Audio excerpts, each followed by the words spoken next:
আপনার বাচ্চাকে স্কুলে পাঠাচ্ছেন? আপনার বাচ্চা কি স্কুলে সুরক্ষিত? এমনই একটা অত্যন্ত মর্মান্তিক ও বেদনাদায়ক দুর্ঘটনা ঘটে গেল কলকাতার নাকতলার একটি ইংলিশ মিডিয়াম স্কুলে। তৃতীয় শ্রেণীর একটি ছোট্ট বাচ্চা নিজেকে অসুস্থ বোধ করায় ম্যাডামকে বলে, ম্যাডাম আমার শরীর অসুস্থ লাগছে, আমার বাড়িতে একটু খবর দিন। ম্যামকে অনেকবার বলেছে যে ম্যাম আমার শরীরটা খারাপ লাগছে, আমার বাড়িতে জানান।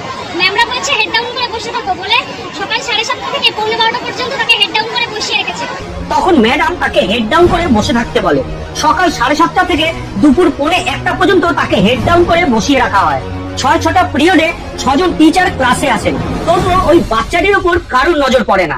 এমনকি ছুটির সময় বাচ্চাটি স্কুলের মাসিকে বলে যে আমার শরীর খারাপ লাগছে, আমার ব্যাগটা একটু নাও না মাসি।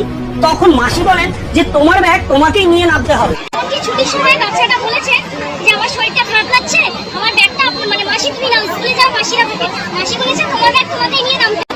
ঠিক এমন অবস্থায় সেই ব্যাগ সমেত সিঁড়ি থেকে নামতে গিয়ে বাচ্চাটি পড়ে যায়। বাচ্চাটা ব্যাগটা নামতে গিয়ে সিঁড়ি থেকে পড়ে যায়। তৎক্ষণাৎ তাকে হসপিটালে নিয়ে যাওয়া হয়। 2 থেকে 4 দিন তার চিকিৎসা চলে।